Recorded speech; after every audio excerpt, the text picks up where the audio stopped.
morning, everyone. Hello there, Clarice. So, today I am talking about the same thing that I talked about yesterday. But I don't know. Well, I don't know. I don't know which video I'm going to release, this one or the one from yesterday. We'll see how it goes. Anyway, it all started long ago. No, it all started yesterday when I was having breakfast and I opened up YouTube. And there was a video, and let me get the name. I wrote it down. The title of the video was "Give It to God," and so I was like, okay, let's see what these people have to say. And look, understand, I did not click on it I didn't click on it to have a better understanding in terms of what "give it to God" meant. I wanted to know what these preachers, reverends, and pastors, and whatever else they call themselves, bishops, were saying and how they were interpreting things. That's the whole reason why I clicked on the video. Because the thing is, when you learn what God's truths are from God's perspective, when you learn the absolute truths, you can detect anything that is out of alignment with that truth. And so I wanted to find out, just out of curiosity, what these people were saying. And there were maybe about 3 or 4 different people guys who were speaking, and they were just clips, and it was meant to be like a motivational type 10-minute video of these different preachers saying different things to motivate you, but using "Give It to God" as the theme. So I understand how most people see things and how they interpret things, and most people try to say things that make sense in the moment and will make sense to other people. This is one of the reasons why people who are heads of churches are able to bring in so many people, because so many people don't know. They don't study God, they don't study God's laws or anything like that, and so you have this one person who basically does research from the Bible, but that's the problem. The Bible is not very clear, and there's truths and untruths within the Bible. So if you're taking both lies and truths and trying to make sense of it, you're not going to come up with very much sense. It's going to be illogical. And if you know anything about the Bible, then you know it is highly illogical, because not as a whole, but because it contradicts itself. And the reason why it contradicts itself is because contradictory man wrote it. There are truths in the Bible, I will admit that, but there are also untruths in the Bible. So anyway, give it to God. Giving it to God, most people believe that, let go and let God. That's kind of the theme, people use a lot, or the saying, just let go and let God. Just give it to God. Let God handle it. And for many, what that means is to let go of the thought. Let go of the thought. Let go of the worry. The act of worry, the mental worry. Worry is different than fear. When you're afraid of something, you're afraid of something. But when the mind gets a hold of that fear, it worries about pain. It worries about outcome. It thinks about it, and that's where the worry comes from. And so when people say let go, it's like, don't worry about it. God's going to work everything out, blah, blah, blah, blah, blah, blah. And all they're doing is releasing the thought, but it doesn't change the fear that dwells within the soul. So fear is still in there, but the mind is releasing its focus on that fear. But that doesn't change the fact that the fear is there. There's always a little something there that is fearful and that is worrisome, but it's not active. It's not dominating. That's probably the best word to use. It's not dominating your life. It's not dominating your day. It's not dominating your moment, your present moment. And so that's what let it go means for most people. So someone can do something wrong to you, meaning someone can do something unloving that creates pain.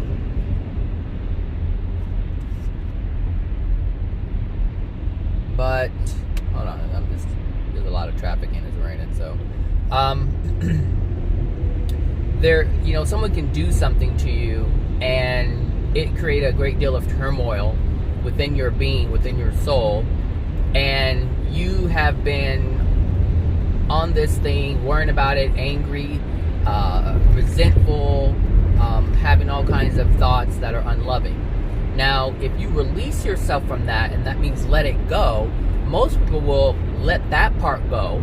It's still there, it still comes up, but they have trained themselves not to focus on it, not to allow their lives to be dominated by the incident or the event that took place.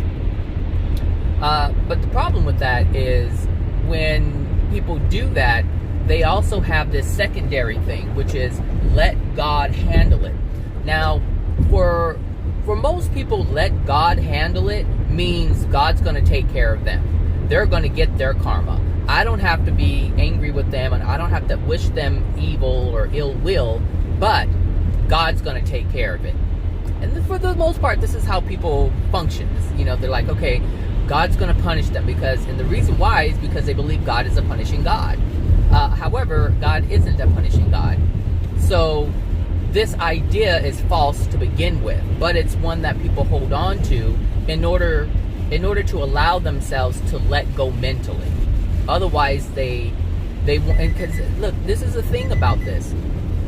When you hold on to it mentally and you are angry with someone, you're projecting that anger at them as a means to punish them. So instead of being accepting, because most people believe when you're accepting and loving, it's weak and they got the best of you. So what happens is they project at the person who caused the pain, who caused the incident or the event, or actually you caused it, but who you believe caused it. Excuse me. And so you're projecting the anger at them and you're hating on them, and you really think because you're not accepting of them and you're hating them and you're rejecting them and you're condemning them and you're judging them and doing all these different things that you are harming them. I'm going to shut you out of my life. I'm not going to give you any of my attention, but I'm going to go out of my way to let you know I'm not giving you my attention. There's a 5-minute slowdown in 3 miles. So this is, I'm white knuckling it. I have no gas in my car. So, when you do this, you really harm yourself. But when you let when you let it go from your mind, that's what I was going to say. So the mind is this part. The soul is not trying to harm. The mind is trying to devise a way in order to justify letting go. So if I can't harm you, if I can't hate you, if this is harming me, what I'm going to do is I'm going to let go of it mentally, because now I believe that God or the universe or karma or however people see it is going to take care of it. Now this is what people do. So they go from projecting ill will towards or anger towards another person to transferring that or having the same outcome of pain and suffering for that other person, but transferring the outcome going through the director. Directed through the creator. So they're like, okay, I can't hurt you because I hurt myself when I do that. So I'm going to accept a belief that God is going to punish you for what you've done. And taking some kind of pleasure in that. That's not joy or happiness. You can't get joy and happiness from that. But you can get pleasure from it. Because this isn't coming from love. It's coming from still an unloving place. You just basically, in your mind, contracted the outcome through the creator. But that's an impossible thing, because the creator never punishes. The creator corrects, but the creator never punishes. So if the person who did something to you it has unloving things within their soul and they did something unloving, the creator will send a message or an event that will be painful if they don't see it beforehand, in order to correct that soul. Not to punish the soul, but to correct the soul. And it's different than human beings, because human beings don't want to correct the soul. They want to punish the soul. They want to punish other people for what they've done. They don't try to correct them. And it's okay to correct them if they want correction. But the only one who can correct them even if they don't want correction, is a creator. If we force it upon them, we get penalized, because that's not our role. It's never our role. It has never been our role. We can guide our children. We can guide our young, because they are not yet developed mentally. They don't have the cognizant development in order to determine what's right, what's wrong, or what loving is or what unloving is. They don't have that yet. So yes, we can guide them and we can restrict them, but we can't punish them. So when we spank a child, we are really going against God's law of punishment. Not do that. Not even God does that. God only sends corrective measures to his children when they have lost their way. That's it. And that's all we can do, is we can send corrective measures, meaning we can guide someone in efforts to I don't know if I should get off on this thing. Corrective, measures in order to, or I should say, guide them so that they can correct themselves. So that's what, when people say give it to God, let it go and give it to God, most people believe it's just letting go mentally while they still hold the fear within their soul. And understand, fear held within the soul is going to create more of the same. So your let it go is going to be temporary. It's not going to be long term. And in addition to that, you may let go of this one situation, but another situation is going to come up and you're going to have to do the same thing again. Not understanding that the reason why the situation is coming up is because you still have the fear locked inside you that's causing the events to happen. So until you get the lesson, until you get the message on how to properly do this, which isn't just doing it with the mind. Most people do everything with the mind. Everything with the mind. Figure it out. But once they figure it out, they don't do anything with it on a soul level, which is why their lives continue to either stay the same or spiral. They'll get darker. The depths of darkness will get deeper. And that's just the way of it. That's the cycle. That's the way the universe is set up. So if you don't like it, well, it's kind of too bad, because that's what you have to deal with. But you can be in resistance to it if you want. That's your free will choice. But understand that things are going to get even darker for you if you do hold resistance. So it's best to learn the universe, understand the universe, accept the universe, because you can't change it. But if you accept the laws and the structure of the universe, then what happens is you start to soften up a bit, because now you know how the system works. And if there's something within you that wants to go against the system, if there's something within you that wants to go against the laws, the structure, the framework of what has been created, the thing that we know the universe to be, then life is a lot easier when you go into the direction of it. But it's much more difficult if you're in opposition of it. Again, and the same thing is, like I've said before, if you're in opposition of the universe, you're in opposition of the creator. And if you're in opposition of the creator, you're in opposition of the universe, because they are one and the same. They are made from the same thing, meaning they hold the same energy. God holds love. The universe is made in love. So everything must flow in the direction of love. That most people, I don't even want to say most people, but a lot of people understand this, yet they still go against the universe. They still go against the energy flow of love. They still hate people. They still hate themselves. They still condemn themselves. They condemn others. They still harm people. They harm themselves. They still allow people to dictate their lives instead of being an independent soul who has the freedom to dictate their own life. A soul that knows how to dictate, or has the potential and the ability, and has been created to create their own path. But understand that path has to be in love. And that's just it. Like if you can't get this, then your life is going to be very difficult. There's going to be a lot of obstacles. Your life is like running, I don't know, what do you call it, running track, and you got to do those little hurdle things. It's best to just run freely instead of having to do all this jump in and hoop jump in and stuff like that. So anyway, that's that. That was the title of the video and what they were talking about. But also in that video, one of the guys said that we are not designed to handle everything that comes our way. You're not capable. They said we are not capable of handling all things. So what they were trying to say or suggest is that you need to be dependent upon the creator. You can't do it alone. You have to ask the creator for help. So that's what they were saying. However, yes, we do have the ability to ask the Creator for help when we are lost, when we don't understand something. But that part is true, but the other part is not true. The part where he said, you cannot, or we can, well, actually he said you. He said, you cannot handle all the things that come your way.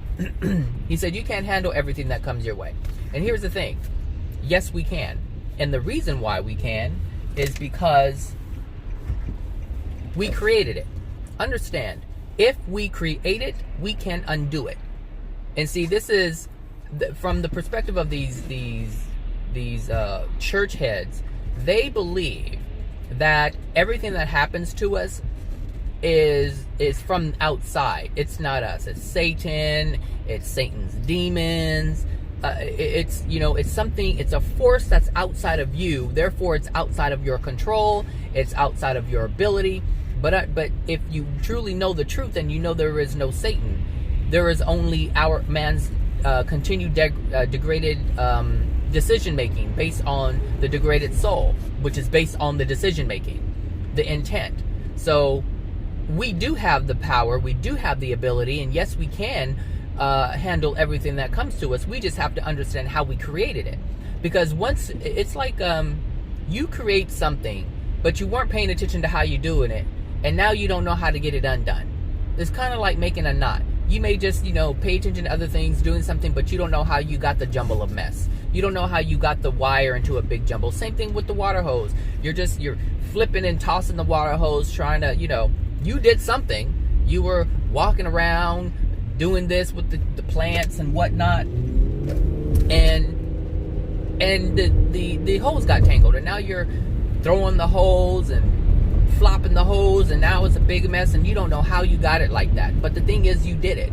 But because you weren't paying attention, now you have a big jumble of mess.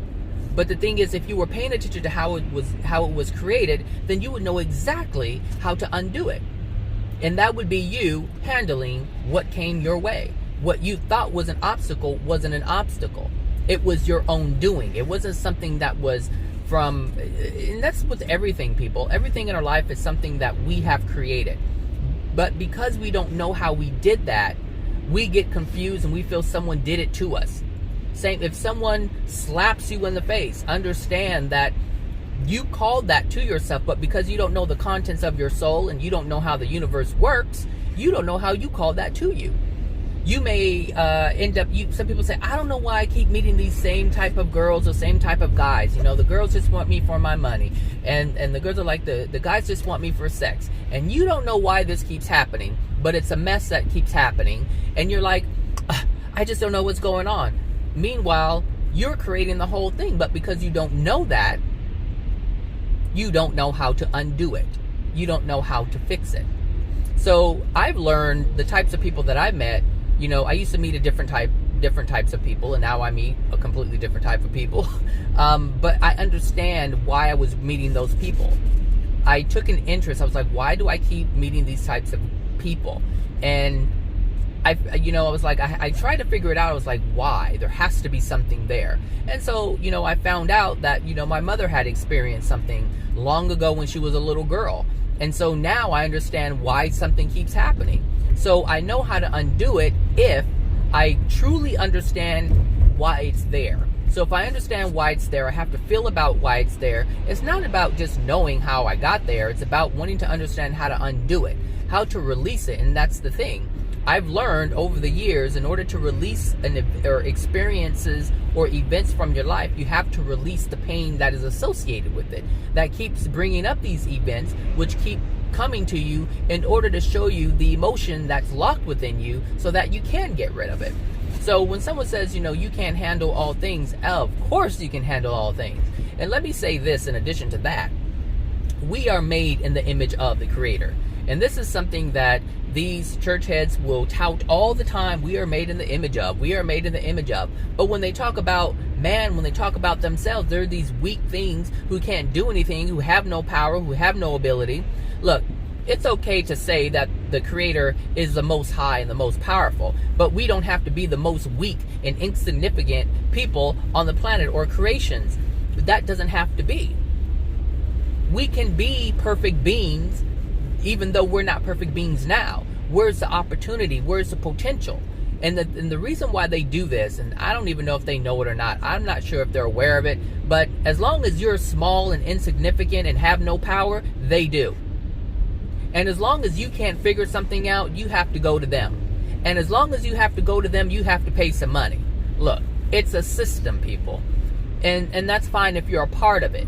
But at some point, be the image of.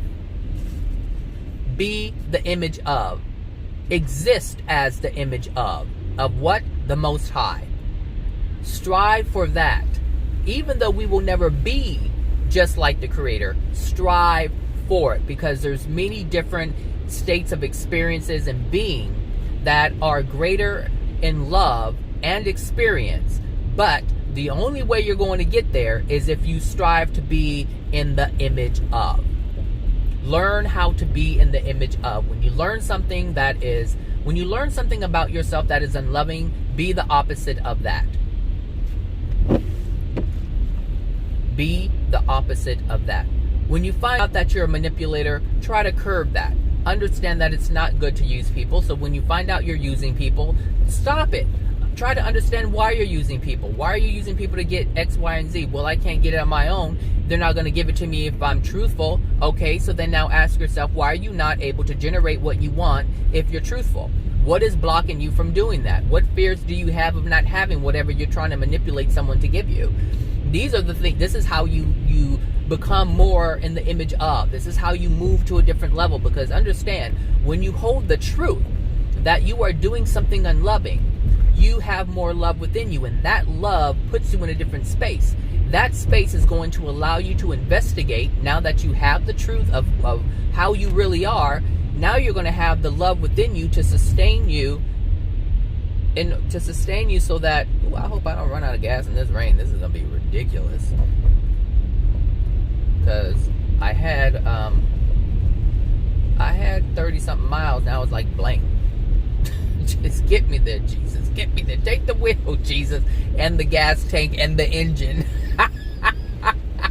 So anyway,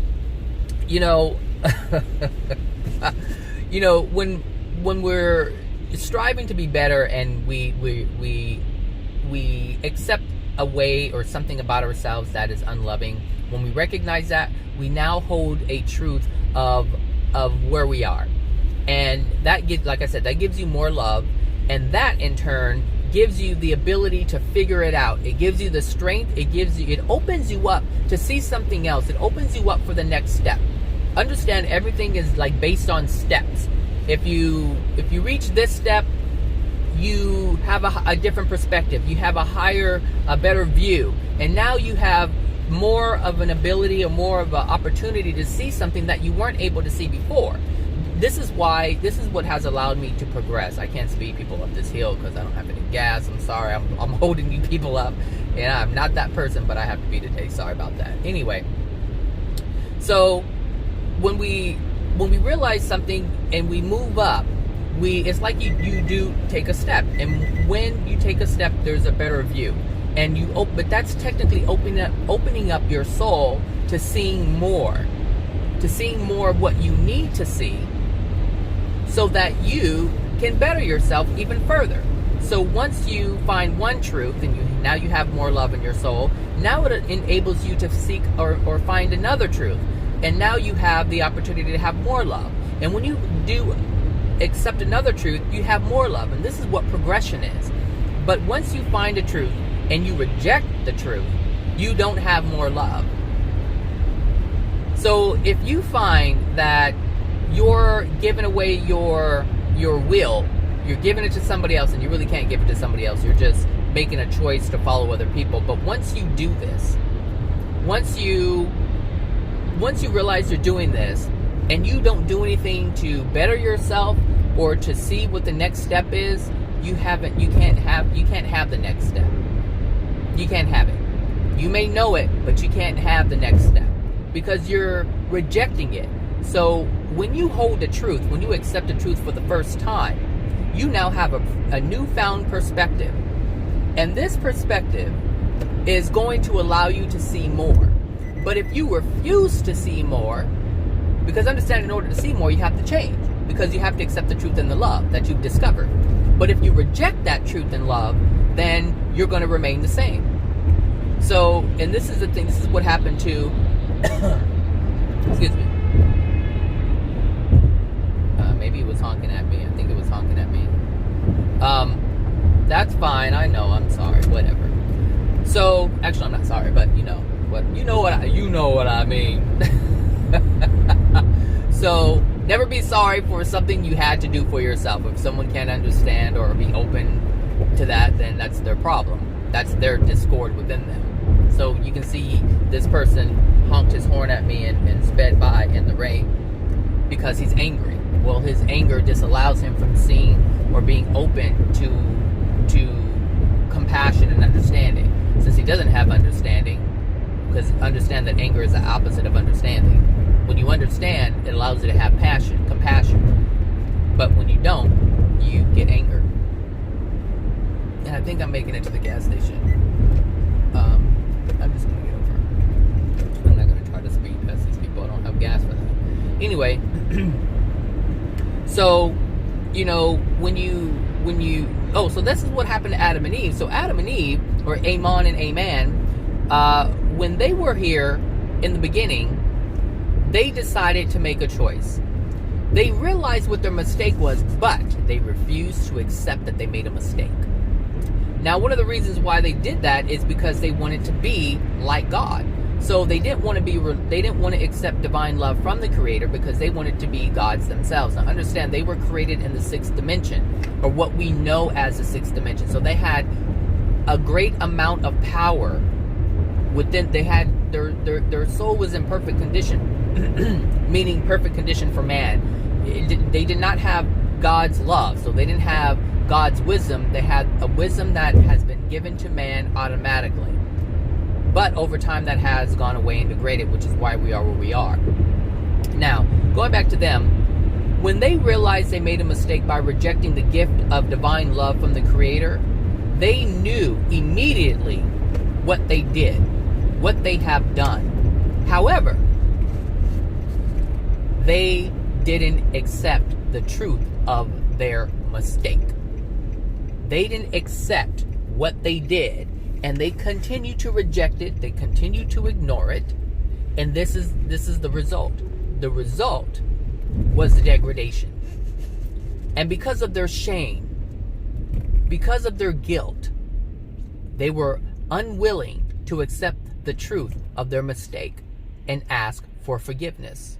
They didn't even ask. See, this because they were so dead set on being gods themselves, because they were able to do things that we are not able to do. But they were able to do things that Jesus was able to do in the beginning. But understand, even though they had the ability to do what Jesus was able to do in the 1st century, there was no one around to perform those things on, so they really didn't know the extent of their power because they were new. They were just here. And I don't know how long they were here before they made that mistake. But they were here by themselves. I don't even know if they have children or not. I'm not sure. So, well, yeah, they had to have made the mistake before they had children, because this is why the degradation continued, because it was passed on from soul to soul to soul. So there's that. Because if their children were conceived in the state of perfection and man's perfection, then their children would have been able to get out of it and be a second Adam and Eve, if you will, or Adam and Adam, or Eve and Eve. I don't know. I can't remember how they were born. I don't know if 2 guys were born, 2 boys were born, and then a girl. I don't know how that worked. But anyway, so I'm gonna get gas, so I'm going to pause this for a moment and pause it and then continue the video, because there are a couple of more things that are in there. I think I want to do, I don't know if I want to go on that side. I don't want to get wet. You know, this water situation they got going on with this rain. I don't like when it falls on me from the whatchamacallit. Anyway. Alright, so I'll be right back.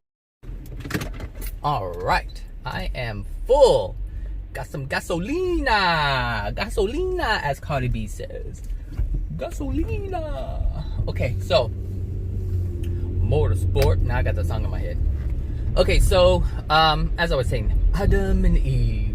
Adam and Eve. So, you know, just to tie this part up, yes, we can do anything, we can handle anything, but we have to believe that we can.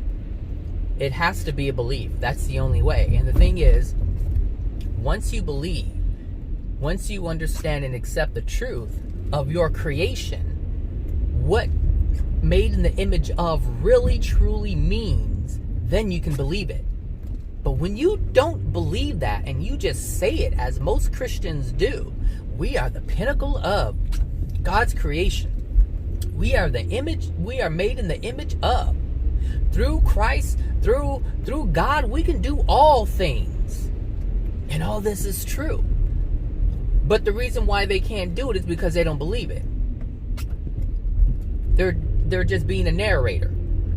That's all they're doing. Being a narrator. They don't believe it. It's not within their soul. It's not a belief that they hold on to. They don't believe that they are the pinnacle of. They don't, because if you did, you would be able to do these things effortlessly. Effortlessly. You would be able to overcome things. You would be able to handle things. You would be able to see things. Anytime anything happens in your life, you would be able to identify why it's happening, and you would be able to understand that you can overcome it. You can figure it out. You can do anything. We are capable of anything. What? I need to get on a. Oh, this is the street I needed, but the car was in my way. I couldn't get over. So, so that's that. So yes, we can. There's nothing that can stop us. The only thing that's stopping you is from believing the truth. Or I should say, the only thing preventing people from overcoming things is not accepting the truth. That's it. That's the only thing that's stopping people, is not accepting the truth of who they are, what they are, and the abilities they have as being what they are. Hello. Get it together, people. Get it together, because we can do all things. We can do all things. So, the next one that they were talking about was, oh, I don't think they said this, but it came to mind when I heard something. So I wrote, trust and faith in God's wisdom. Trust and faith in God's wisdom. So actually I separated those two. So trust is not the same thing as faith. I've said it before, but I will say it again. Trust is man's development. It's a development that came from the mind. It's something that the mind created. And the reason why trust was created is because faith did not exist in man. Faith no longer existed in man. So therefore, the mind had to create trust. The mind and the trust understand that, ooh, these people, they just walking in the middle of the street. It's dark, it's raining. These people. So, trust is something that man had to develop because they no longer had faith. They didn't know what this... And understand where faith comes from. Faith comes from within. It comes from the soul. When you have faith, you don't need anything else. Faith is something that you have on a soul level. Trust is something that you use with the mind. So the mind has to have evidence. So there's evidence that needs to be presented. And sometimes it's blind trust. So for instance, you can trust someone to do something, never have met them, but you want to trust them because that's the outcome you want. It has nothing to do with you knowing any... hold on a second. Okay, I'm back. I had to get breakfast. Even though I had breakfast, I'm a grown man. I need some food. Okay, so... let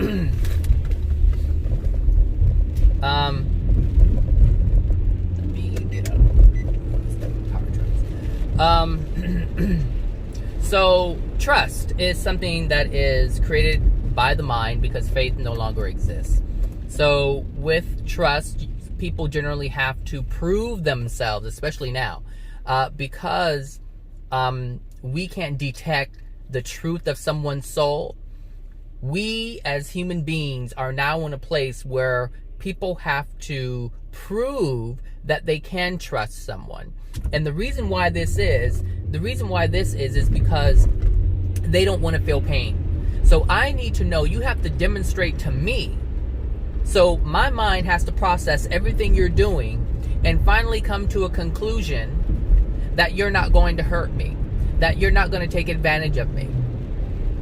This is what this means. Now, there is blind trust where you want someone to believe that you trust them so that you get something from them. This is what happens in relationships. Why are you so way back here? Like, that's you on your phone or something? It's just like stuck way back there. Oh well. Ooh, and he's moving. He was on his phone. So this happens a lot in relationships where you meet someone and you like them, and so you're nice because you want them to trust you and you want them to feel that they can trust you too. But the thing is, because you're pretending to be someone you're not, you guys are just like, oh yeah, I love you, baby. You're so, you're so this, you're so that. You're so nice to me, so kind to me, so sweet to me. You do things for me. You buy things for me. Right? And then some other guy comes along or some other girl comes along and you start looking at them and you're like, oh, I like you better than the one I'm with. Right? So the true components or the true condition of your soul are doing its thing. It's living its life, right? Your soul is expressing, attraction towards someone and interest towards someone while you've already basically have someone in your grasp. You have someone there, you're holding on to them, but you don't want to let them go, so you start cheating and doing all these other things. Understand, you have trusted someone, but you don't have faith in them. It's trust.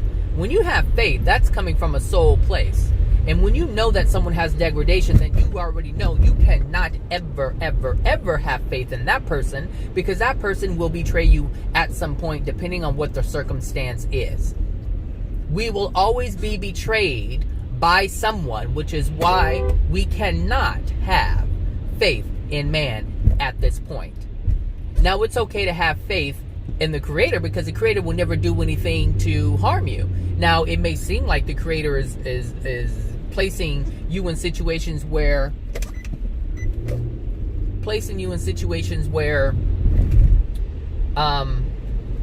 you're experiencing pain, but that's only because you don't know the truth. You don't know that you're creating this yourself. Most people don't understand this. So anyway, there is a difference between trust and faith. Have faith in the Creator and you can do all things. Because if you have faith in the Creator, then you have faith in all that the Creator has put before you. I'm not talking about the Bible. I'm talking about what the Creator has proven to you. Whether it's through the life of someone else or your own life, the Creator shows you ways, shows you evidence, gives you evidence that you can look at and that you've probably experienced, so that you can understand that, hey, yes, you can overcome things. If someone else can overcome it, you can overcome it. If someone else is seeing the truth, then you can see a truth. If someone else holds the truth, then you can hold the truth. That's what the Creator is doing all the time. You just have to pay attention. But if this isn't a goal of yours, then you won't see it, because it's not a goal of yours. It's not part of what you want to be or who you want to be. I didn't know there was a Starbucks here. What was this? Oh, I think this was the McDonald's. Yeah, this was a McDonald's. I think it was a McDonald's. It looks like it would be. That's a big Starbucks, let me tell you, because that McDonald's was huge. The dining room was huge. That's a major Starbucks right there. So, yes, trust. If you trust someone, understand that it's not the same thing. And it's born out of fear, actually. Trust is born out of fear. When someone is afraid, they need you to prove to them that you won't hurt them. And the key thing is hurt. The key thing here is pain. Oh, no, it's not. It wasn't the McDonald's. The McDonald's is still there over there. What the heck was that? Burger King? I don't know. I don't travel on this road too much. Anyway, yeah, trust is born out of fear.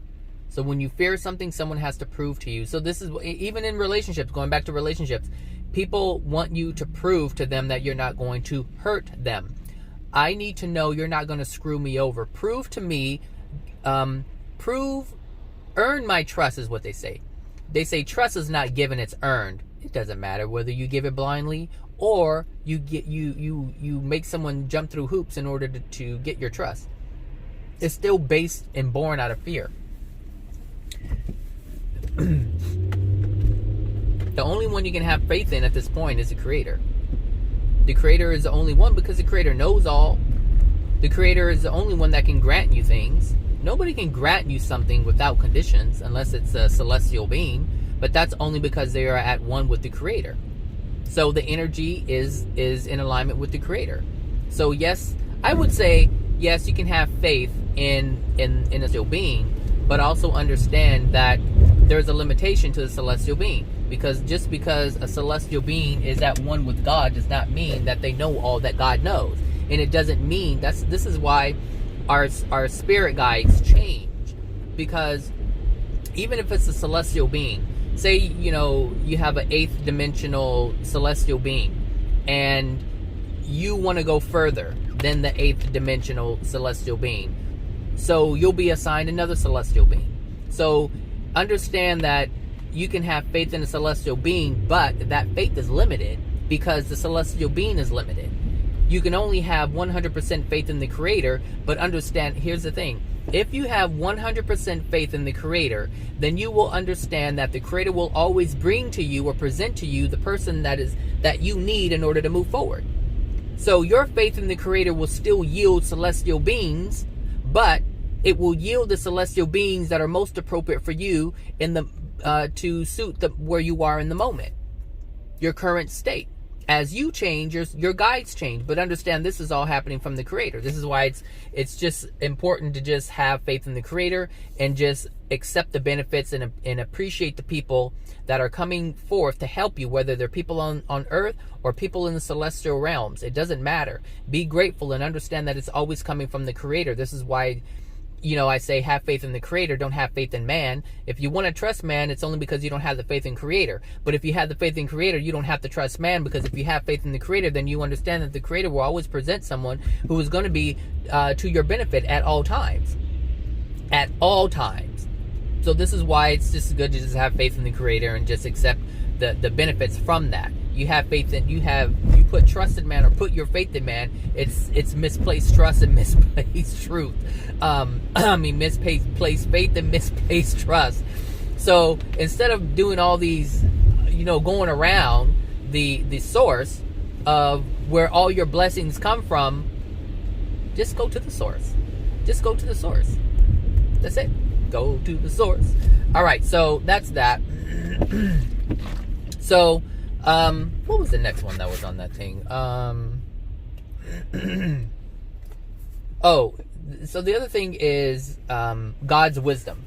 So God's wisdom, what is God's wisdom? God's wisdom is absolute truth. That's it. Whatever God has established to be the truth is wisdom from the Creator, from our perspective. From our perspective, when we look at it, it's going to be wisdom because it's truth. It's in the direction of the energy that flows through the universe.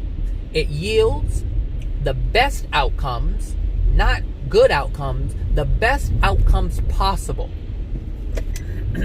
That's what God's truth does. Yields the best outcomes possible.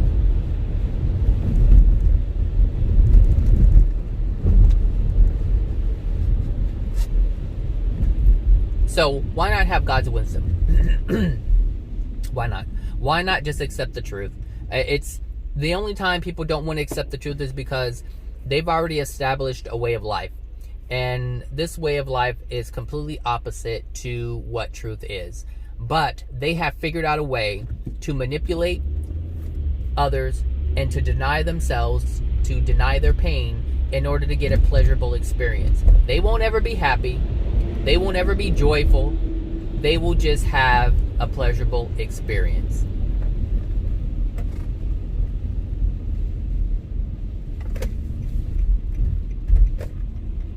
And for some, that's enough.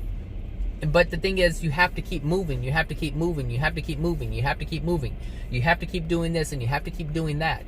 That's the nature of man. You have to always be in action. You always have to use your willpower, and understand you're using your willpower to make things happen because you don't have faith in the Creator, in terms of the Creator delivering whatever it is that you're desiring. And the thing is, a lot of people don't have faith in the Creator delivering what they desire because their soul condition doesn't say that it can have it. It doesn't constitute the manifestations that you're desiring. It doesn't dictate that. It doesn't tell the universe, this is what I want. It tells the universe, I can't have it.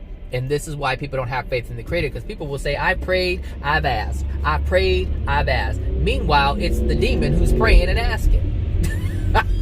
People are demons and they don't know they're demons. And that's because people don't understand what demons are. Demons are just human souls that have a lot of degradation in it.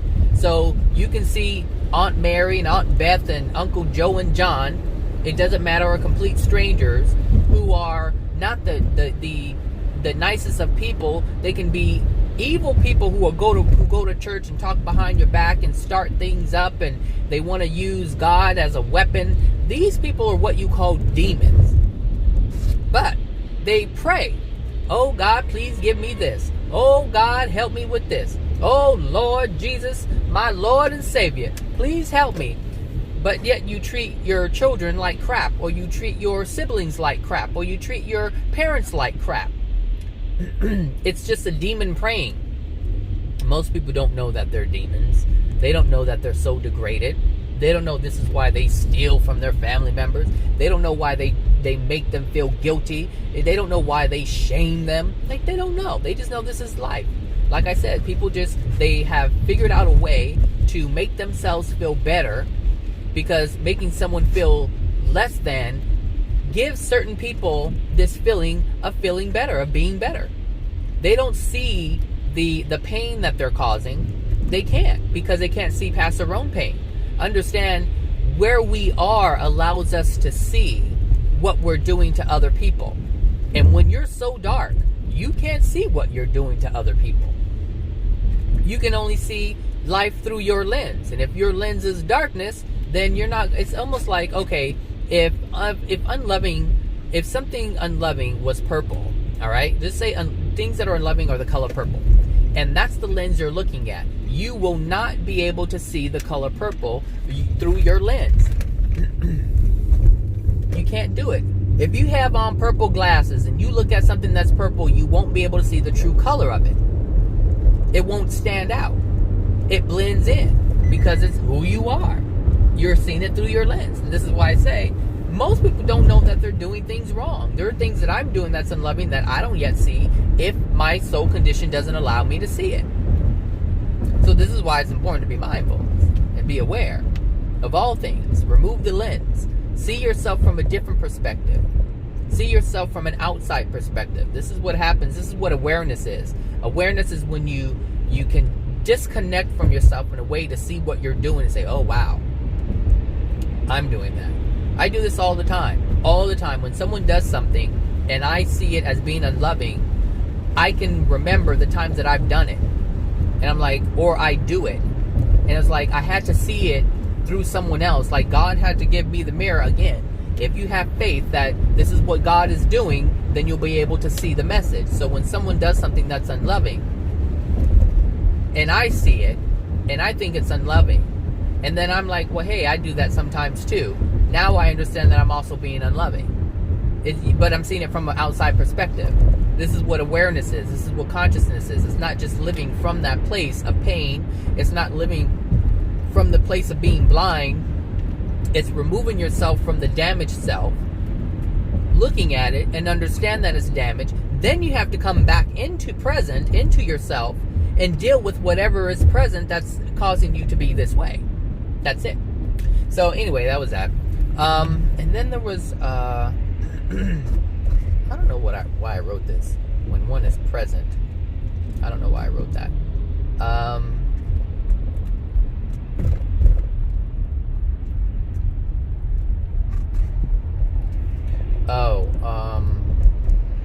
So another one, another thing that I wanted to point out is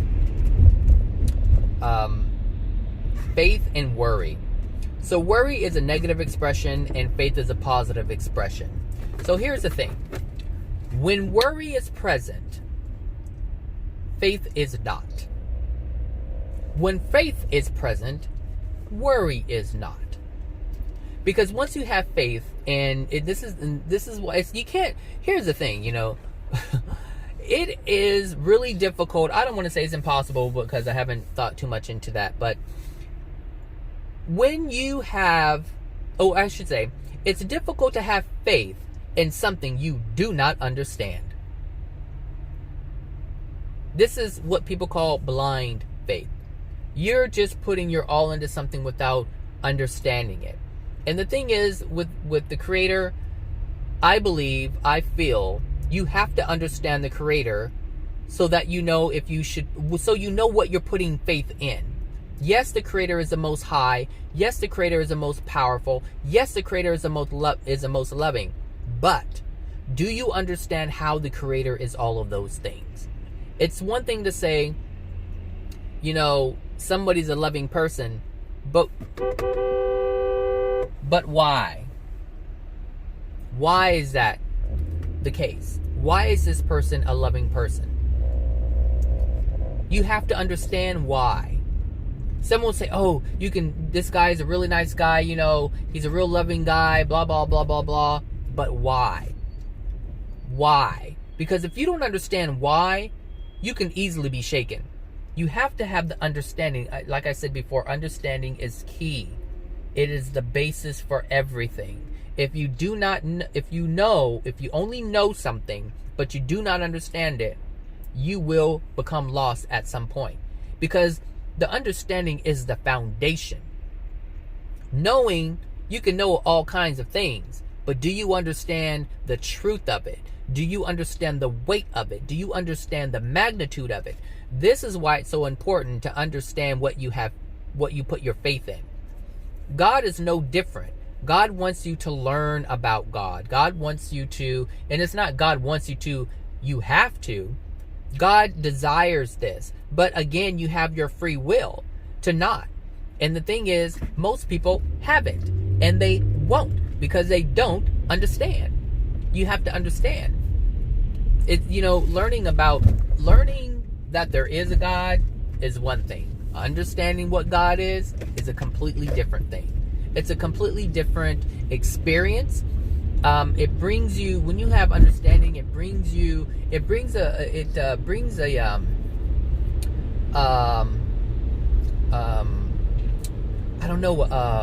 it plants a firm foundation for you, and it really solidifies who you are, because it's almost like the Creator is the loving, it's kind of like the Creator is like a spine, if you will. It's what holds you up. It gives you your form, your structure. If you didn't have what is solid, just like your skeletal structure, what's going on? All these people. Your skeletal structure helps you stand up. It gives you your form. If you didn't have that, everything will be kind of sloppy and things wouldn't work. And the thing is, this is the frame. Your skeleton is the framework for you. It holds everything up and puts everything into place. The thing is, it's no different than the Creator. The Creator does the same thing, and I believe this is the thing is, the skeleton is within your being. It's inside of you. It allows you to see things. Well, let me hold on, because I got distracted with that traffic back there. So the skeleton holds everything up. It allows everything to be in its rightful place without being compromised.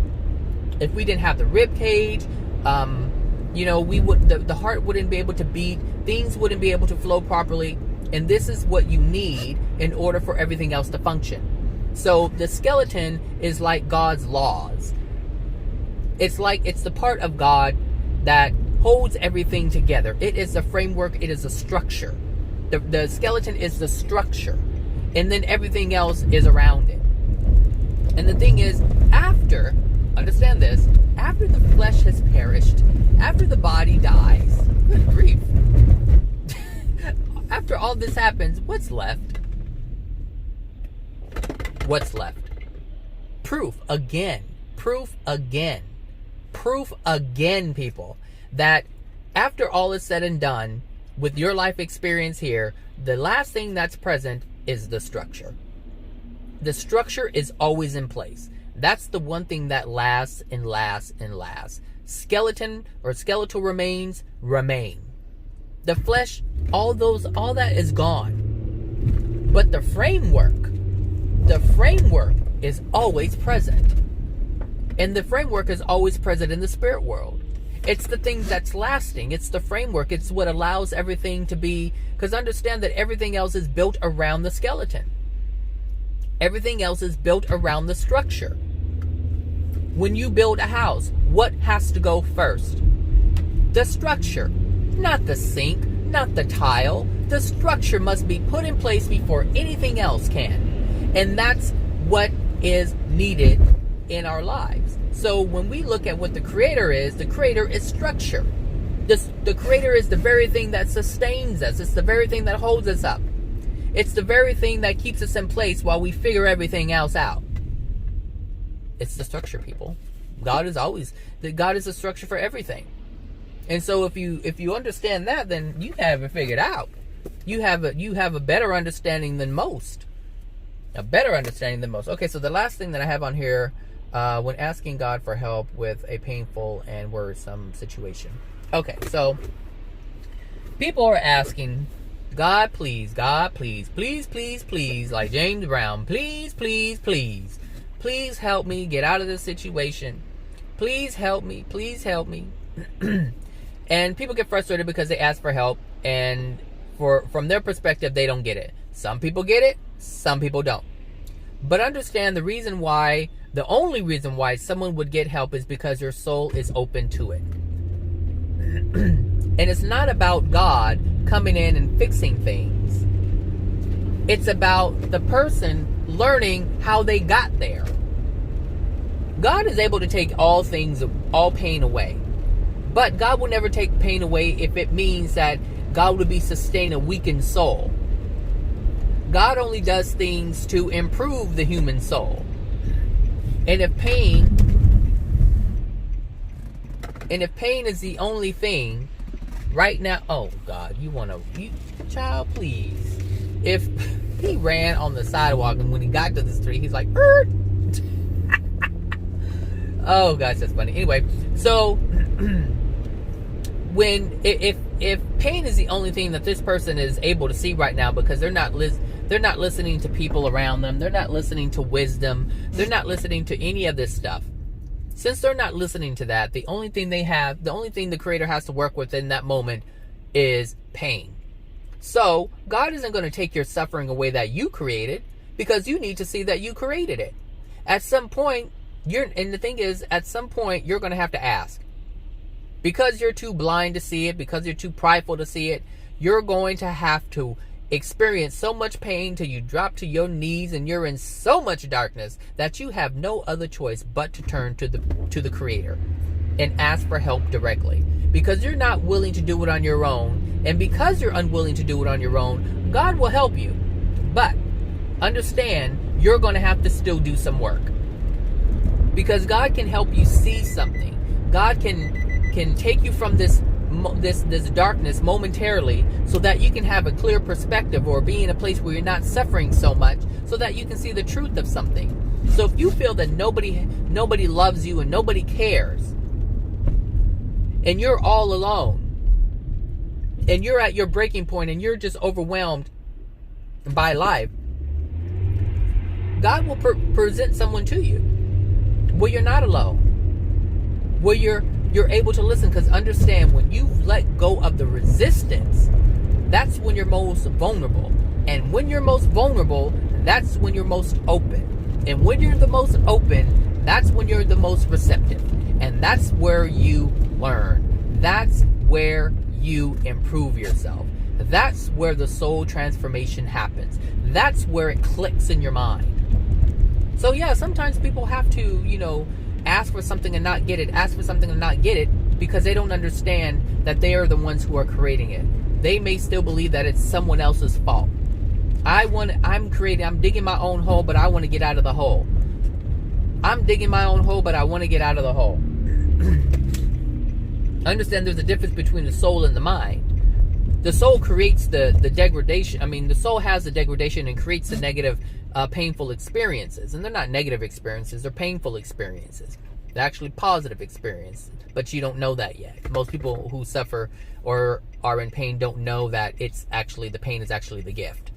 Because they're too blind everywhere else. The pain is the one thing that you feel. The pain is the one thing that stops you in your tracks. The pain is the one thing that just and kind of makes you see things that you didn't see before. Pain has that ability. So, the soul is creating that, but the mind is like, I don't want to feel this anymore. And the mind is like, God help me, God help me. Oh Lord, God help me, help me, help me, help me, help me. Please, please, please, please, please. That's the mind. And the mind is completely unaware that the soul is creating it. The mind doesn't know that. The mind just knows I've been told I gotta pray, I gotta ask God for help. That's it. But if it's not coming from a soul place, if the prayer is not coming from a feeling place, if the prayer is just words, you won't get a response. And the thing is, you'll think that God is forsaking you, but you just don't know the laws. You don't know the rules. You don't know how it operates. This is why I say, you got to learn how this stuff works. You got to learn how it works. Learn how it works. Yeah, I like this video better than the other one. Yeah, I went off on too many different directions. Anyway, that's it for me, people. That just came from that one video that I saw. And I thought I would make a video that is, I may name it the same thing. I may name it the same thing, title it the same thing, watching Be Side by Side. So, that's it for that. You guys have a wonderful Tuesday. If you're in LA, enjoy the rain, because we don't get it all the time, and we need it. And it's going to be so beautiful when it's all said and done. This is going to be a beautiful spring. It's supposed to rain all week, I think. So yeah, that's it. So alright everybody, have a good one. I'll talk to you guys later. Bye now.